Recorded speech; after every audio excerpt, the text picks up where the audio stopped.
তো এই যে যাই হোক সকাল সকাল ঘুম থেকে উঠেই আজকে কিচেনে ঢুকে গেছি। রিজন হচ্ছে আজকে আমার হাজব্যান্ড কলকাতা থেকে আসতেছে, এজন্য সকাল সকাল রান্না করে ফেলবো। আর হচ্ছে মেয়ে উঠে গেলে তো আসলে রান্না করতে করতে দুপুর পার হয়ে যাবে, সেজন্য জাস্ট হালিমা আসছে, গেটটা খুলে দিয়েই আমি ওকে বলছি তুমি একটা চিকেন বের করে রান্না কেটে ফেলো। আর হচ্ছে আমি আর একটু ঘুমাই নেই, কারণ ঘুমাইছি আমি 4টার পরে, প্রায় 5টা 5:30টার দিকে।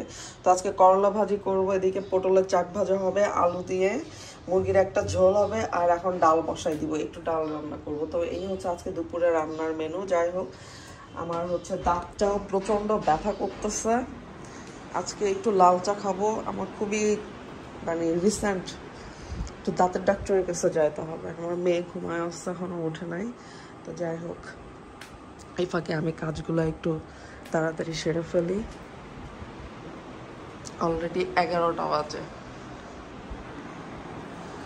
প্রচণ্ড দাঁতে ব্যথা করতেছে, এই জন্য লাল চা খাবো আজকে। আর এমনিতে লাল চা খুব একটা পছন্দ না, লাল চা মনে হয় আমার একটা শত্রু। কারণ কারো বাসায় বেড়াতে গেলে যদি দেখি কেউ আমাকে লাল চা দিছে, লাল চাটা খাই ঠিকই কিন্তু খুব বিরক্ত হয়ে।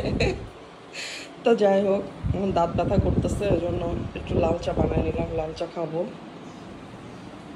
তো এই যে সকাল সকাল আমার মিররটা চলে আসছে। তো এই মিররটা আসলে আমার হচ্ছে দেয়ালে ছিল, এই দেওয়ালে ফিট করা ছিল। তো যেহেতু টাইলস বসিয়েছে নিজের কাছেই খারাপ লাগছে না, টাইলসটা ছিদ্র করে আবার আমার মিররটা অ্যাডজাস্ট করবো, সেজন্য আমি মিররটাকে দোকানে পাঠিয়ে একটু মডিফাই করে নিয়ে আসছি, যে একটা ফ্রেম বানাই দিবে আর পিছনে একটু হ্যাঙ্গার টাইপ করে দিবে। তো এটার পিছনে একটু হ্যাঙ্গার টাইপ করে দিচ্ছে, আর এই যে একটা ফ্রেম। তো আমার এই যে সিম্পল মিররটা কেমন হয়েছে বেডরুমের কমেন্ট করে জানাবেন। আর এই দেখেন আমার মেয়ে ইচ্ছা মতো এটাকে লাথি মারতেছে, মা গ্লাসটা তো ভেঙে যাবে। আর হচ্ছে মিররের নিচে আমি একটা সুন্দর ম্যাট দিয়ে দিব, দেখি কি কালার ম্যাট দেওয়া যায়, রেড কালার দিব না হোয়াইট কালার। হোয়াইট কালার দিলে তো নষ্ট হয়ে যাবে, যেহেতু ঘরে বাচ্চা আছে। তো একটা রেড কালারেরই ম্যাট কিনে আমি মিররটার নিচে দিয়ে দিব, তখন আরো বেশি সুন্দর লাগবে। তো যাই হোক ম্যাটটা কিনলে আবার আপনাদের দেখাবো। পটল চাক ভাজি করবো, সেজন্য পটলগুলো সুন্দর করে ভেজে নিচ্ছি। তো এখানে চিকেন রান্নার জন্য আমি মশলাপাতি ভালোভাবে কষিয়ে নিয়েছি, এখন আমি চিকেনগুলো দিয়ে দিব। আলু আর চিকেনের ঝোল হবে আজকে।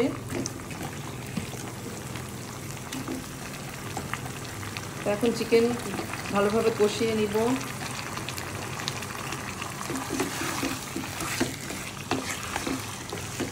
যাই হোক ভালোভাবে কষানোর পরে আমি ঝোলের পানি দিয়ে দিব। আর পাশের চুলায় আমি করলা ভাজিটা বসিয়ে দিচ্ছি, চিংড়ি দিয়ে করলা ভাজি করব। সেই যে চিংড়ি দিয়ে করলা ভাজিটা হচ্ছে, আর এখানে চিকেনটাও কষানো হচ্ছে। রান্না হোক, আমি একটু দেখে আসি আমার মেয়ে কি করে। আমার কন্যাকে এখন একটু গোসল করাই দিব। সাইডা শেষ, ঝোলের পানি দিয়ে দিয়েছি, হতে থাক। আর আমি মেয়েকে এই ফাঁকে গোসল করাই ফেলি। এই যে গোসল করে ফেলছি, তো হাজব্যান্ডের জন্য ওয়েট করতেছি, ও কিছুক্ষণের মধ্যে চলে আসবে কলকাতা থেকে। তো হচ্ছে একসঙ্গেই আজকে দুপুরের খাবারটা খাবো। এই যে পটল ভাজা, ভাত, চিংড়ি দিয়ে করলা ভাজি, তারপরে ডাল, এই যে আলু দিয়ে মুরগির ঝোল রান্না হয়ে গেছে। পাঁচশো দেখে ফেললো মানুষ। এটা তুমি কি হাসি দিলা বাবাকে দেখে? ওলি বাবালি আদু করছো বাবাকে, আদু করছো, ওলি বাবালি, ওলি প্রেম, ওরে ভালোবাসা, ওলি বাবা। কই গেছিল বাবা? হ্যাঁ কোথায় গেছিল বাবা, কোথায় গেছিল?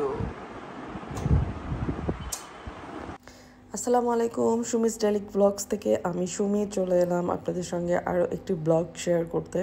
তো এই যে 3 দিন পর বাবা মেয়ের দেখা হলো, আমার মেয়ে তো অনেক এক্সাইটেড। যাই হোক আমার হাজব্যান্ড 3 দিনের জন্য একটু কলকাতায় গিয়েছিল তার বিজনেসের কাজে, তো আজকে ফিরে এসেছে। সে অনেক ক্ষুধার্ত, কারণ তার ফ্লাইট অনেকটা ডিলে ছিল। যাই হোক, তো এই যে বাবা মায়ের ভালোবাসা, আমার মেয়ে যে কি মিস করছে এই 3 দিন তার বাবাকে। তো যাই হোক, এখন বাজে বিকেল 5:30।